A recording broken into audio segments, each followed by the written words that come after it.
Hello दोस्तों, नमस्कार। कैसे हैं आप सब? आई होप कि आप सब अच्छे होंगे और खूब बढ़िया से मन लगाकर पढ़ाई कर रहे होंगे। आज आप लोगों को कुछ महत्वपूर्ण प्रश्न मिलेंगे, बहुत ही अच्छे अच्छे प्रश्न हैं। तो यहाँ से प्रश्न आप लोगों को पूछा जा सकता है कि यहाँ से प्रश्न आप लोगों का कैसे बनता है। तो चलिए आइए देखते हैं। आज के सेशन का पहला और बहुत ही अच्छा प्रश्न देखते हैं। पहला है कि निर्मला रचना किसकी है? प्रेमचंद्र की है। आज प्रश्न सभी किस पर हैं? नारी जीवन पर आधारित सभी प्रश्न होंगे। किस पर आधारित हैं? तो नारी जीवन के ऊपर आधारित सभी प्रश्न हैं ये। तो आज जितने भी नारी जीवन से प्रश्न पूछे जाते हैं बिल्कुल यहीं से पूछे जाते हैं। तो निर्मला किसकी रचना है? प्रेमचंद्र जी की रचना है। किस पर आधारित है? तो दहेज प्रथा और अनमेल विवाह पर आधारित यह रचना है। कौन सी? निर्मला फिर से देखिएगा, रचना किसकी है? तो प्रेमचंद्र की है। किस पर आधारित है? तो दहेज प्रथा और अनमेल विवाह पर आधारित यह रचना है। अगला है तितली किसकी रचना है? तो तितली है जयशंकर प्रसाद की रचना है। तितली जयशंकर प्रसाद की रचना है। ग्रामीण जीवन को केंद्र में रखकर नारी की कहानी के ऊपर लिखी गई यह रचना है। कौन सी? तितली है। अगला है सुनीता किसकी है? जैनेंद्र कुमार की रचना है। सुनीता के एक स्त्री है जो उसी के ऊपर जैनेंद्र कुमार ने लिखा है। विधवा विवाह पर आधारित यह उपन्यास है। कौन सा? सुनीता जैनेंद्र कुमार की रचना है। विधवा विवाह पर आधारित यह उपन्यास है सुनीता। प्रश्न बिल्कुल ऐसे ही पूछे जाते हैं, आप लोग कंफ्यूज मत होइएगा कि सुनीता कभी कभी नारी जीवन पर आधारित कौन सी रचना है, ऐसे करके प्रश्न पूछे जा सकते हैं। तो बिल्कुल देखिएगा अच्छे से। परख किसकी है? ये भी जैनेंद्र कुमार की रचना है। यह विधवा विवाह पर आधारित रचना है। कौन सी? परख। अगला है त्यागपत्र किसका है? तो ये तो आप लोगों को फिर पता ही है किसका है।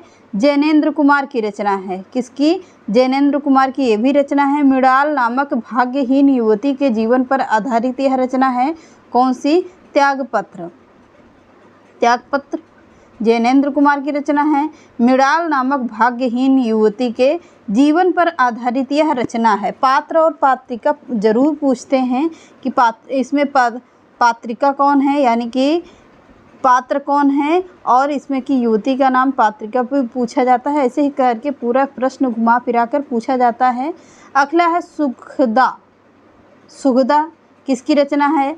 ये भी जैनेंद्र कुमार की रचना है। तो चार रचनाएं आप लोगों को 5 कैसे मिल गई? जैनेंद्र कुमार की रचनाएं। जितनी भी जैनेंद्र कुमार की हैं जो नारी जीवन के ऊपर आधारित है बिल्कुल यहीं से पूछा जाएगा, इम्पॉर्टेंट प्रश्न है। सुखदा जैनेंद्र कुमार की रचना है। सुखदा के जीवन पर आधारित यह रचना है। कौन सी? सुखदा एक स्त्री है, उसके भी कठिन जीवन था। आप लोग कभी कभी पुस्तक या उपन्यास भी पढ़ लिया करिए तो उसमें बहुत सारी चीज़ें आप लोगों को क्लियर हो जाएगी। सुखदा। अगला है नदी के द्वीप किसकी रचना है? तो नदी के द्वीप है अज्ञे जी की। हीरानंद वात्स्यायन अज्ञे जी की रचना है। कौन सी? नदी के द्वीप।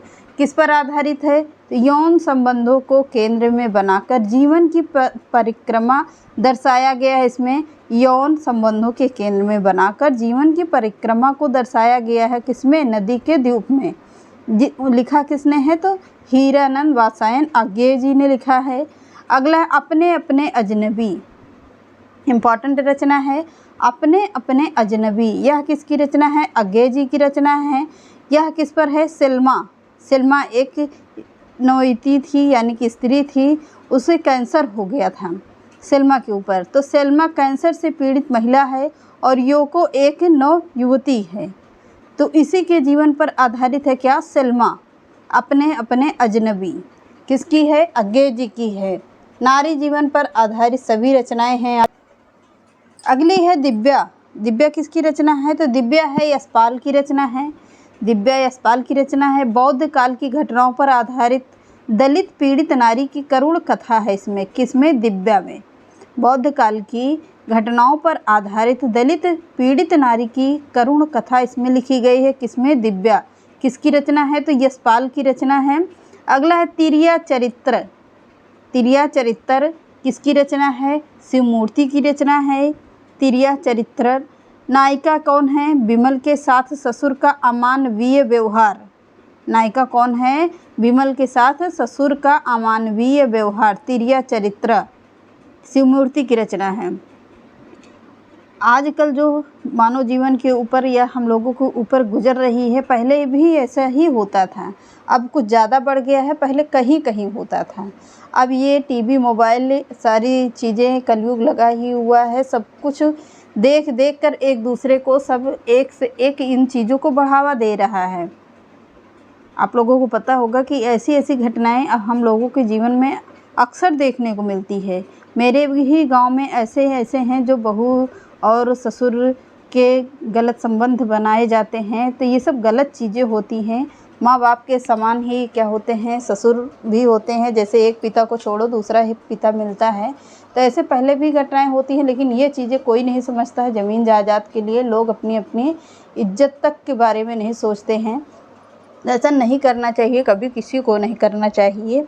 लेकिन आजकल के किसको क्या कहा जाए, कुछ नहीं कहा जा सकता, तो अपना अपना देखते हैं। अग्निगर्भा। अग्निगर्भा किसकी है? अमृतलाल नागर की रचना है। कौन सी अग्निगर्भा?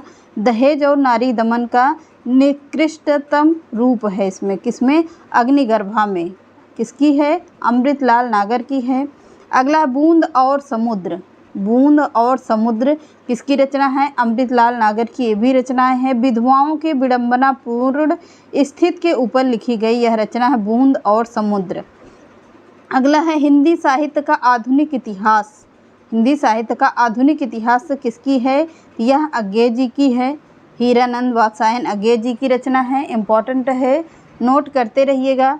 अगला है हिंदी साहित्य की कहानी रचित है, किस पर आधारित रचित है? तो प्रभाकर माचवे के ऊपर आधारित रचित है ये। अगला है हिंदी साहित्य का वैज्ञानिक इतिहास, किसने लिखा है? तो गणपति चंद्र शुक्ल ने लिखा है हिंदी साहित्य का वैज्ञानिक इतिहास। अगला प्रश्न है पूर्ण या पुष्प या पुण्य कब की रचना है? ये 613 ईस्वी की रचना है। हिंदी के प्रथम कवि माना जाता है किसे? डॉक्टर शिव सिंह सेंगर को माना जाता है। अगला है राजा मुंज। राजा मुंज कब की रचना है? तो 993 ईस्वी को हिंदी का प्रथम कवि माना है किसने? गुलेरी और शुक्ल जी ने, रामचंद्र शुक्ल जी के बारे में कह रहा है। अगला है अब्दुल रहमान 12वीं सदी के हिंदी का प्रथम कवि माना है कौन? हजारी प्रसाद द्विवेदी ने। क्लियर हुआ? आगे बढ़ते हैं। आदिकाल का चारण काल नामकरण किया है किसने? आदिकाल का चारण काल नामकरण किया है किसने? ग्रियर्सन ने किया है। किसने? तो ग्रियर्सन ने किया है। अगला है शालिभद्र सूर्य। शालिभद्र सूर्य कब की रचना है? तो 1184 ईस्वी की रचना है। हिंदू को प्रथम कवि किसे माना है? गणपति चंद्र गुप्त को माना है शालिभद्र सूर्य के लिए। अगला है विद्यापति को हिंदी का प्रथम कवि माना है किसने माना है? डॉक्टर बच्चन सिंह ने माना है किसे? विद्यापति को। अगला है राहुल सांकेत्याल ने हमीर रासों को छंदों का जज्जल नामक कवि की रचना घोषित किया है किसने?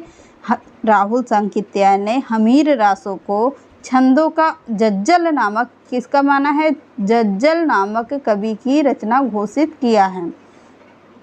अगला है आदिकाल को शून्य काल किसने कहा है? तो आदिकाल को शून्य काल कहा है डॉक्टर गणपति चंद्र गुप्त ने कहा है। आदिकाल को शून्य काल नाम दिया है।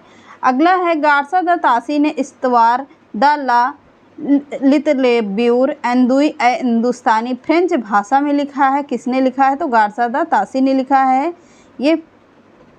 अगला हिंदी भाषा में लिखा गया हिंदी साहित्य के इतिहास का प्रथम ग्रंथ है। हिंदी भाषा में लिखा गया हिंदी साहित्य के इतिहास का प्रथम ग्रंथ माना है किसने? शिव सिंह सरोज ने माना है। किसने? तो शिव सिंह सरोज के बारे में कह रहा है।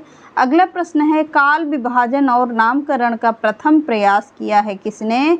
डॉक्टर ग्रियर्सन ने किया, ग्रियर्सन ने किया है। जॉर्ज ग्रियर्सन के बारे में कह रहा है कि काल विभाजन और नामकरण का प्रथम प्रयास किसने किया है? तो ग्रियर्सन ने किया है। अगला है आदिकाल कहा है किसने कहा है? आदिकाल को आदिकाल तो हजारी प्रसाद द्विवेदी ने कहा है। आदिकाल को आदिकाल कहा है। अगला है आदिकाल को बीज वपन काल किसने कहा है? तो आदिकाल को बीज वपन काल कहा है महावीर प्रसाद द्विवेदी ने कहा है। किसे? आदिकाल को बीज वपन काल कहा है महावीर प्रसाद द्विवेदी ने। अगला है हिंदी काव्य धारा की रचना की है। हिंदी काव्य धारा की रचना की है किसने? राहुल सांकृत्यायन ने किया है। किसने किया है? तो राहुल सांकृत्यायन ने किया है। विश्वनाथ प्रसाद द्वारा रचित ग्रंथ किसके द्वारा? तो विश्वनाथ प्रसाद द्वारा रचित ग्रंथ हिंदी साहित्य का अतीत के कितने भाग हैं? तो विश्वनाथ प्रसाद के द्वारा रचित यह ग्रंथ है कौन सा? हिंदी साहित्य का अतीत के कितने भाग हैं? तो कितने भाग हैं? 2 भाग हैं। कौन कौन सा है? आगे देखते हैं। आदिकाल को अंधकाल काल किसने कहा है? तो आदिकाल को अंधकाल काल कहा है कमल कुलश्रेष्ठ ने कहा है। डॉक्टर कमल कुलश्रेष्ठ ने कहा है। आदिकाल को अंधकाल नाम दिया है। अगला है आदिकाल का नामकरण सिद्ध सामंत काल किया है किसने? राहुल सांकृत्यायन ने किया है। आदिकाल का नामकरण सिद्ध सामंत काल किया है राहुल सांकृत्यायन ने किया है। अगला है आदिकाल को वीर काल की संज्ञा किसने दी है? तो आदिकाल को वीर काल की संज्ञा किसने दिया है? विश्वनाथ प्रसाद मिश्र ने किया है। किसने? विश्वनाथ प्रसाद मिश्र के द्वारा है। अगला है मिश्र बंधु विनोद इतिहास खंड के कितने भाग हैं? तो मिश्र बंधु विनोद के इतिहास खंड के कितने भाग हैं? 4 भाग हैं। ये रहे आज के 35 प्रश्न। आई होप कि आप लोगों को अच्छे से क्लियर हो गए होंगे और पसंद भी आए होंगे। यहाँ से आप लोगों को बहुत सारे प्रश्न देखने को मिलते हैं। तो आज का सेशन कैसा लगा कमेंट में ज़रूर बताइएगा कि आज का सेशन कैसा लगा। तो चलिए मिलते हैं नेक्स्ट क्लास में। नमस्कार।